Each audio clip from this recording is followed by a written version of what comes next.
जब दो कण P और Q एक ही क्षण पर एक बिंदु से एक सरल रेखा में चलना प्रारंभ करती है तो किसी क्षण T पर उनकी स्थिति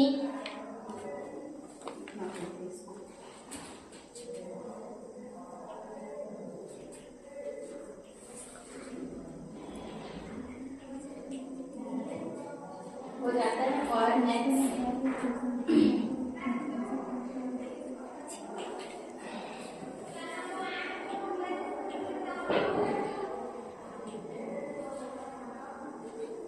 दोनों कारों का वेग समान होने का समय होगा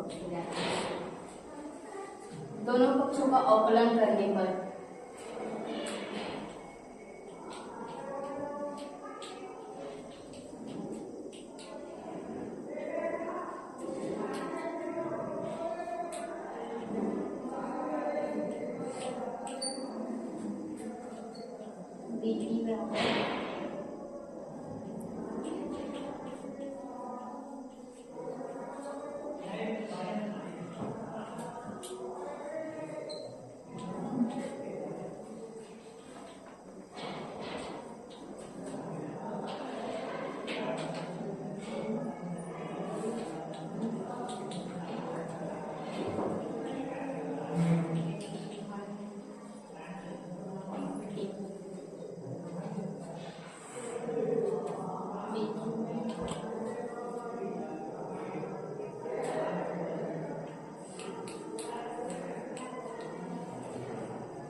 और b भी यहाँ पे कांस्टेंट है तो उसको हम बाहर निकाल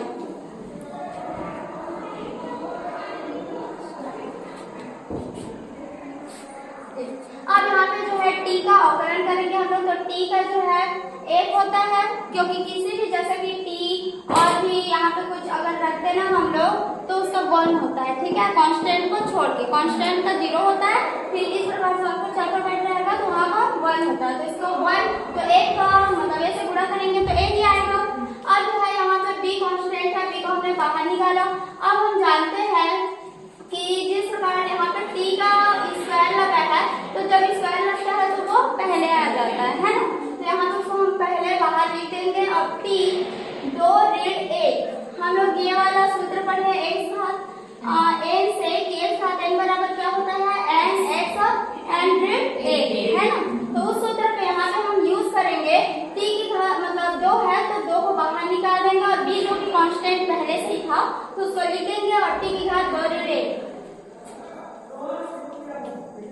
अगर जैसा कि एक साथ 0 को हम 1 ही लेते हैं तो t की घात 0 को भी 1 ही लेंगे। अब जो है 2 में 1 हटाएंगे तो 1 ही आएगा तो 2bt है ना, इतना आ गया। और जो है हम ये वाला p के लिए हम लोग जो है अवकलन कर लिए p का। अब जो है समीकरण 2 जो लिए थे हम इसका अवकलन करेंगे, इसका ही करना। इसको लिखो ना, इसको लिखो v p लिख लो। समीकरण 1 या 2 3 जो भी दे दो, हाँ उसको समीकरण 1 दे दो ऊपर वाले को। अब समीकरण 2 को ऊपर वाले को 1 दे दो, समीकरण ऊपर वाला को 1 दे दो, हाँ इतना को मिटा दो। समझ में आ गया ना सबका अवकलन कैसे अवकलन किए हैं, पाठ देखना बुक में है ना। चलो हाँ और दूसरे का अवकलन कर दो। समीकरण 1 मिल गया, समीकरण 2 निकालो, 3 हो जाएंगे, 4 निकालो बराबर। हमने समीकरण 1 का अवकलन किया उसी प्रकार हम अब समीकरण 2 का अवकलन करेंगे तो dq बराबर d बटा dt 100qt। अब दाएं पक्ष में अवकलन करना है तो बाएं पक्ष में भी हम अवकलन कर देंगे d बटा dt ft माइनस t का स्क्वायर। अब फिर से हम अलग अलग पद के लिए अलग अलग कर देते हैं।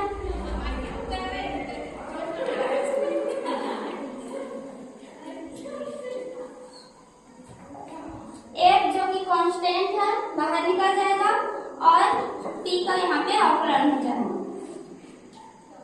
यहाँ पे t के स्क्वायर जैसे हमने वहां पे किया था सेम सिचुएशन यहाँ पे भी हमको करना है ना, यहाँ पे वही अवकलन करना है। तो क्या होगा t का स्क्वायर का है ना, एक साथ n से निकालेंगे हम। वहां पर dx लिख दिए, नीचे में सब dt dt होगा नीचे वाला ना, देखना ये वाला हाँ वो भी टी होगा, नीचे में भी टी अच्छा से लिख, और टी को कोष्टक में डाल, ऊपर वाला जिसको अवकलन करना है वो कोष्टक में डाल देना। ठीक,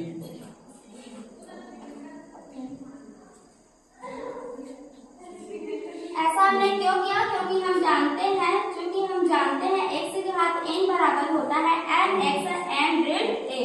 इससे ये जो है t का इस प्रकार से अवकलन हुआ है। अब यहाँ पे a बाहर निकल गया। अब हम जानते हैं कि t का अवकलन मतलब कि अब इसका एक घात है तो 1 ऋण 1 कितना होता है 0। तो t की घात अगर 0 रहेगा तो उसको हम क्या लिखेंगे 1 लिखेंगे ना। 1 से की घात 0 को 1 लिखते हैं मतलब t की घात 0 भी क्या होगा 1 होगा। अब 1 का 1 से गुणा 1 माइनस 2t, 2 में 1 हटाएंगे तो क्या आएगा 1 मतलब 2t। ठीक है, तो ये जो है समीकरण हम लोग को 4 मिल गया।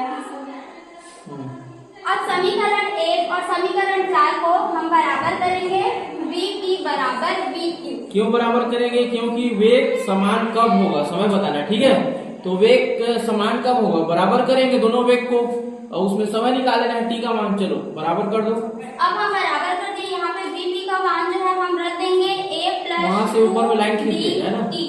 हाँ लाइन खींच दो, इधर भी लाइन खींच दो बस। अब यहाँ पे vq का हम मान रख देंगे, क्या मिला है vq का मान 2t। अब हमको t का मान निकालना है तो इसको जो है हम a को इधर ले जाएंगे सीधा, टी को एक तरफ कर दो, टी का मान निकालना है तो, और ठीक 2bt और प्लस 2t उधर, है ना, इधर ले आना है। टी वाले को इधर रख दें प्लस 2t। ये 2t जो इधर माइनस में है अब उसको हम बाएं पक्ष में लाएंगे तो क्या हो जाएगा वो प्लस हो जाएगा। अब यहाँ जो a है ये इधर जाके क्या हो जाएगा माइनस a। ठीक है, अब हमको t चाहिए तो इन दोनों में क्या कांस्टेंट निकलेगा 2t निकलेगा। तो हम 2t को क्या कर देंगे बाहर निकाल देंगे। क्या बचा b प्लस 1 बराबर 1 माइनस a।